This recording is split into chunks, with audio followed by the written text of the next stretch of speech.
ഇത് ഈ P S C ഇത് ചെയ്യുന്നത്, പി എസ് സി പരീക്ഷ നടത്തി ഇത് ചെയ്യുന്നത് 15,000 പേരുടെ ലിസ്റ്റാണ് ഉണ്ടാക്കിയിരിക്കുന്നത്. 500 വേക്കൻസി. 500 വേക്കൻസിയുടെ സ്ഥിതി എന്താണെന്നറിയോ? അപ്പോൾ ഈ 500 വേക്കൻസി റിപ്പോർട്ട് ചെയ്യുമ്പോൾ തന്നെ ഡിവിഷൻ ഫോൾ 1131 ഉണ്ട്.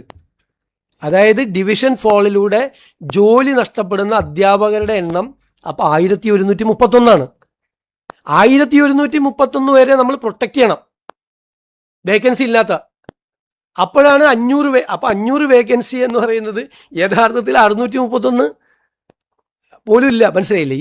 അതായത് ഈ 1131 വരെ നമ്മൾ പ്രൊട്ടക്റ്റ് ചെയ്യേണ്ട ഡിവിഷൻ ഫോൾ ഉള്ളപ്പോൾ വേക്കൻസി ഇല്ല. ശരിക്കും വേക്കൻസി ഇല്ല. കാരണം ഈ 500 കഴിഞ്ഞാലും വീണ്ടും 631 വരെ കൂടി പ്രൊട്ടക്റ്റ് ചെയ്യണം. നിലവിലുള്ള 500 വേക്കൻസിയും പിന്നെ 631 വരെ കൂടി പ്രൊട്ടക്റ്റ് ചെയ്യണം. ആ സമയത്താണ് വീണ്ടും പരീക്ഷ നടത്തിയിട്ട് 15,000 പേരുടെ ലിസ്റ്റ് ഉണ്ടാക്കിയിരിക്കുന്നത്. അല്ല, അങ്ങനെ പരീക്ഷ നടത്തുന്നത് തന്നെ ശരിയാണോ? ഇല്ലാത്ത വേക്കൻസിയിൽ പരീക്ഷ നടത്താമോ? ഇല്ലാത്ത വേക്കൻസിയിലാണ് ആ പരീക്ഷ നടത്തിയത്. ഇല്ലാത്ത വേക്കൻസിയിൽ പരീക്ഷ നടത്തി. ഇപ്പം ഈ ഗവൺമെൻറ്റാണ് എൻ്റെ തലയിലായി അത് ഇല്ലേ, നമ്മുടെ മുമ്പിലായി. അപ്പം നേരത്തെ 1:40 ആയിരുന്നു റേഷ്യോ, സ്റ്റുഡൻറ്റ് ടീച്ചർ റേഷ്യോ. പല കാലങ്ങളായിട്ട് അത് കുറച്ചു കൊണ്ടുവന്നു. 1:35 ആയി, 1:30 ആയി. ഇപ്പോൾ 1:25 ആക്കണമെന്നാണ് ഇപ്പോഴത്തെ ഡിമാൻഡ്. 25 കുട്ടികൾക്കൊരു സ്റ്റുഡൻറ്റ്. പിന്നെ നിങ്ങൾക്കറിയാം, സർക്കാർ സ്കൂളുകളിലെ കുട്ടികളുടെ എണ്ണം കുറഞ്ഞുകൊണ്ടിരിക്കുകയാണ്. ഡെമോഗ്രാഫിക് ചേഞ്ചാണ്, അല്ലാതെ പൊതു സംവിധാനത്തിലുള്ള കുറവല്ല.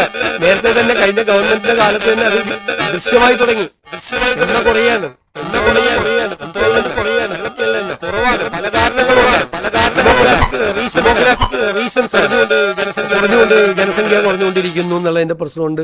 ലേറ്റ് മാരേജിന്റെ വിഷയങ്ങളുണ്ട്, ഒരുപാട് വിഷയങ്ങളുണ്ട്. പക്ഷേ എൻറോൾമെന്റ് കുറയാണ് കുട്ടികളുടെ.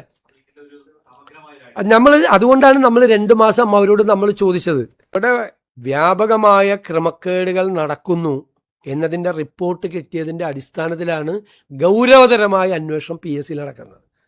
എനിക്ക് പലതും പറയാൻ പറ്റില്ല. നമുക്ക് കിട്ടിയിരിക്കുന്ന ഇൻഫർമേഷൻ എല്ലാം ഞെട്ടിക്കുന്ന ഇൻഫർമേഷൻസാണ് കിട്ടിയിരിക്കുന്നത്.